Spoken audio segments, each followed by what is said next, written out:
I, 32F, come from a large, close-knit family with 4 younger brothers: Tom, 30M, Jack, 28M, Mike, 26M, and Chris, 24M. Our bond is unusually strong, forged by tragedy and shared responsibility. When I was 18 and Tom was 16, our parents died in a car accident. It was a devastating blow that changed our lives forever. As the oldest, I stepped up to keep our family together. It wasn't easy. I was barely an adult myself, juggling college classes with part-time jobs while trying to be both sister and parent to 4 grieving boys. There were nights I cried myself to sleep, overwhelmed by the responsibility. But we made it work. I helped Tom and Jack with their homework, attended their parent-teacher conferences, and cheered at their sports games. I taught Mike how to drive and helped Chris apply for his first job. We lived on a tight budget, clipping coupons and shopping at thrift stores. But we always made sure to have fun too, starting silly traditions like our annual water balloon fight to keep our spirits up during tough times. As the years passed, my brothers grew into successful, kind-hearted men. Tom became a software engineer, Jack a pediatrician, Mike a chef, and Chris an entrepreneur. They've always been grateful for the sacrifices I made, treating me with a mix of sisterly love and deep respect. Our annual family reunions became a time to celebrate our bond and how far we've come. This year was special because we all had milestones to celebrate: Tom's promotion to senior engineer, Jack buying his first house, Mike's engagement to his girlfriend, Lily, 25F, and Chris launching his food truck business. We decided to splurge on a nice resort for the weekend. It was a big step up from our usual backyard barbecues, but we felt we deserved it. Everything was going great until Jack's new wife, Melissa, 27F, arrived. I'd only met Melissa twice before, at their engagement party and the wedding. She seemed nice enough, if a bit reserved. Jack had mentioned she came from a wealthy family and sometimes felt out of place with our boisterous clan, but I figured she'd warm up to us eventually. The first day of the reunion went smoothly. We had a nice dinner, sharing stories and catching up. Melissa was quiet but polite. The real trouble started the next day during our traditional water balloon fight. We were all out by the pool, laughing and pelting each other with water balloons. Even Lily, who was new to the family, jumped right in. But Melissa stood off to the side, arms crossed, looking uncomfortable. I tried to include her, offering her a balloon, but she just shook her head. Then, a stray balloon thrown by Mike splashed near Melissa's feet, getting water on her designer sandals. Her face twisted in disgust, and she let out a shriek that silenced everyone. "What is wrong with you people?" she yelled. "This is a 5-star resort, not some trashy water park. You're embarrassing yourselves and everyone around you." We all froze, shocked by her outburst. I tried to smooth things over, explaining that this was just our family tradition and we weren't bothering anyone else. But Melissa wasn't having it. "Well, maybe it's time to grow up and act like adults," she sneered.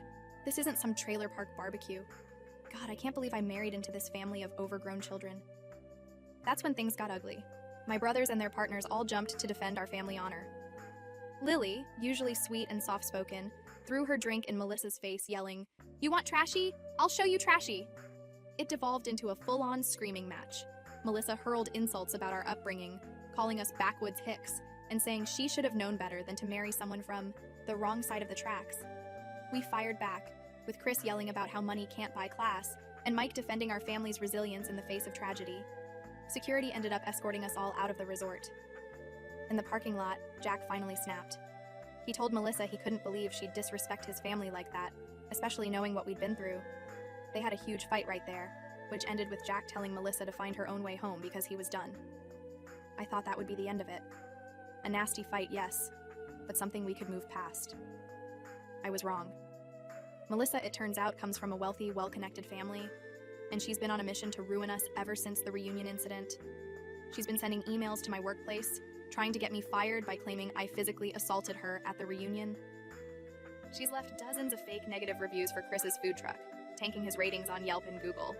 She even tried to get Mike's fiancée Lily fired from her job as a kindergarten teacher by claiming she was stealing supplies from the school. Most of my coworkers and bosses know it's all lies, but there are a few who've always had it out for me and are using this as ammunition. They're constantly making snide comments about my violent tendencies and suggesting I'm not fit to be around children. It's making my work life miserable. My brothers are all furious and want to take legal action against Melissa for harassment and defamation. Jack is devastated and feeling guilty that he brought this drama into our lives. He admitted that there were some red flags with Melissa before they got married. She made comments about his quaint upbringing and seemed embarrassed to introduce him to her friends. But he was so in love that he ignored the warning signs. Part of me thinks we should just ignore Melissa and hope she gets bored and moves on. But another part of me is worried that if we don't put a stop to this now, she'll keep escalating. I'm worried about my job and my brother's livelihoods, but I also don't want to make things worse by engaging with her more. I don't know what to do. Should we pursue legal action? Try to reason with her family? Just ignore it and hope it blows over? I'm at a loss, and any advice would be appreciated. Update 1. It's been 2 weeks since my last post, and the situation with Melissa has only gotten worse. We decided to send her a cease and desist letter, hoping it would scare her into stopping her harassment campaign. In hindsight, that may have been a mistake. The day after she received the letter, someone keyed my car in the school parking lot where I teach. The words "trash teacher" were scratched deeply into the hood. I couldn't prove it was Melissa, but the timing was incredibly suspicious. I've never had issues with anyone at my school before, and this happened right after we sent the letter. Then, Chris's food truck was vandalized. All 4 tires were slashed, and Roach Coach was spray painted in big letters on the side. He lost a full week of business getting it repaired and repainted. Again, we couldn't definitively prove it was Melissa, but it seemed too coincidental to be random vandalism. The final straw came when Mike and Lily's wedding venue suddenly canceled on them. The manager claimed they'd received multiple complaints about the couple being disruptive and violent. They lost their $5,000 deposit and are now scrambling to find a new place for their wedding, which is only 3 months away. We've all filed police reports, but without concrete proof that Melissa is behind these incidents, there's not much they can do. They basically told us to install security cameras and keep detailed records of any future incidents. We've all done that now, setting up cameras at our homes and businesses, hoping to catch her in the act if she tries anything else. Jack is an absolute mess. He's drinking too much and blaming himself for everything. He admitted that Melissa had shown some warning signs of being controlling and elitist before they got married, but he ignored them because he was in love. Now he's kicking himself for not seeing her true colors sooner. One night, after having a few too many beers, Jack opened up about his relationship with Melissa. They met at a charity gala where Jack was volunteering as part of a hospital outreach program. Melissa was there with her parents, who are major donors to the hospital. Jack said he was immediately taken with her beauty and charm. Their whirlwind romance moved quickly. Melissa showered Jack with expensive gifts and introduced him to a world of luxury he'd never experienced before. Looking back, Jack realizes she was trying to mold him into her idea of the perfect husband, always making little comments about his clothes or manners. Jack confessed that Melissa had made disparaging remarks about our family before, calling our Christmas gifts quaint and suggesting he distance himself from us to advance his career. He always defended us, but he also admitted to downplaying our family traditions and background when talking to her friends and family. He's deeply ashamed of that now. Tom, always the level-headed one in our family, suggested we try to meet with Melissa's parents. He thought maybe they could rein her in, or at least help us understand why she's acting this way. It took some doing, and a lot of unanswered calls and emails, but we finally got a meeting with her father, Richard, 60M. To our surprise, Richard was horrified when we told him what had been going on. He had no idea about any of it. Apparently, Melissa had told her parents that we were the ones harassing her, and that Jack had abandoned her for no reason. She painted herself as the victim of a cruel, low-class family that was trying to drive her away out of jealousy. Richard apologized profusely and promised to talk to Melissa. He seemed genuinely upset and embarrassed by her behavior. He even offered to pay for the damages to my car and Chris's food truck, which we reluctantly accepted. We didn't want to take his money, but the repairs had put a serious strain on our finances. During our conversation with Richard, we learned more about Melissa's background. She's an only child who was raised in extreme privilege. Richard admitted that he and his wife may have spoiled her, always giving in to her demands to avoid conflict. He shared a story about Melissa throwing a fit at her Sweet 16 party because the car they bought her was the wrong color. Instead of disciplining her, they exchanged the car. Richard also revealed that Melissa had been in therapy on and off since her teens for anxiety and depression. He wondered aloud if perhaps she had stopped taking her medication, which might explain her erratic behavior. He promised to look into it and get her help if needed. We left the meeting feeling cautiously optimistic. Richard seemed sincere in his desire to address the situation, and we hoped that with her father involved, Melissa would finally back off. He said he'd be in touch within a few days after speaking with Melissa. But it's been 5 days now, and we haven't heard anything. My calls to Richard have gone straight to voicemail. I'm trying not to jump to conclusions, but I can't shake this feeling that it's not over yet. Melissa has proven to be vindictive and unpredictable, and I worry that involving her father might have only made things worse. For now, we're all on high alert, watching for any sign of retaliation from Melissa. Mike and Lily are still struggling to find a new wedding venue, and the stress is taking a toll on their relationship. Chris is working overtime to make up for the business he lost while his truck was out of commission, and I'm walking on eggshells at work, worried that Melissa might try to show up and cause a scene. I'll update again if anything else happens, but I'm really hoping this is the beginning of the end of this nightmare. We've been through so much as a family, and I hate seeing my brothers suffer because of this woman. All we can do now is stick together and hope that Melissa finally realizes it's time to move on. Update 2. I wish I had better news to share, but things have only escalated. Further with Melissa. It's been a week since my last update, and the situation has gone from bad to worse. A few days after our meeting with Richard, Melissa showed up at my school. She somehow got past the front office and burst into my classroom during my prep period. Thankfully, no students were present, but a couple of other teachers witnessed her tirade. Melissa was clearly unstable, her eyes wild and her words slurred. She accused me of stealing her husband and called me a homewrecker. She ranted about how our family had ruined her life and turned her own parents against her. It was a disturbing scene that left me shaken. The principal had to physically remove Melissa from the building. He called me into his office afterward, and while he was understanding, he was also clearly concerned about the disruption to the school. He gently suggested I take a leave of absence until things blow over. I refused. I won't let Melissa drive me away from my job and my students. But I could tell he wasn't happy with my decision. News of the incident spread quickly through the school. Now there are all sorts of wild rumors flying around. Some students are saying I'm having an affair with my brother-in-law, while others claim I'm part of some criminal family. It's mortifying and making it hard to do my job effectively.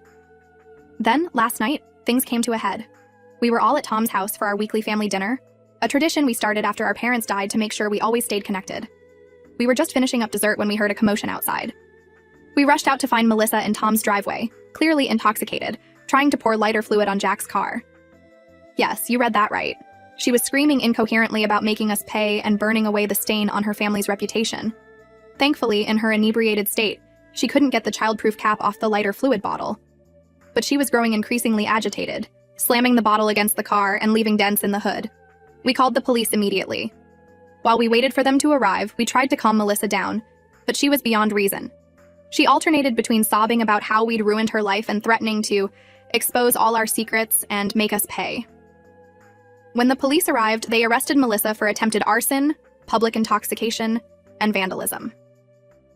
As they were putting her in the squad car, she started spewing more threats, saying she had powerful friends who would destroy us.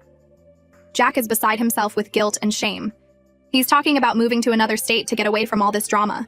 He feels responsible for bringing Melissa into our lives and potentially jeopardizing all of our careers and reputations. The rest of us are just in shock.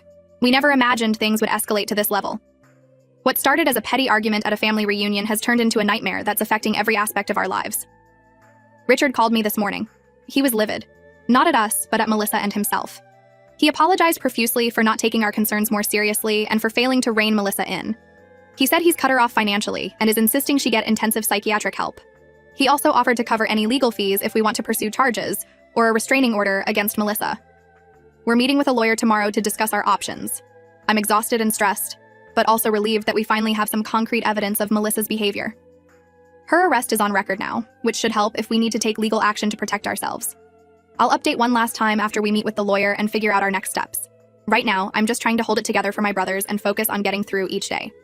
This ordeal has been a stark reminder of how quickly life can change and how important it is to have a strong support system. Update 3. This will be my final update on the Melissa situation. After meeting with the lawyer, we decided to press charges for the attempted arson and pursue a restraining order against Melissa for all of us. It wasn't an easy decision, but we felt it was necessary for our safety and peace of mind. The legal process has been draining, but it's almost over. Melissa took a plea deal to avoid jail time. She's been sentenced to 90 days in a residential rehab facility, followed by intensive outpatient treatment, mandatory anger management classes, and 3 years of probation. She's also required to stay at least 500 feet away from all of us, our homes, and our workplaces. Richard has been true to his word, covering all our legal fees and the costs of the damage Melissa caused. He's also paying for her rehab and ongoing therapy.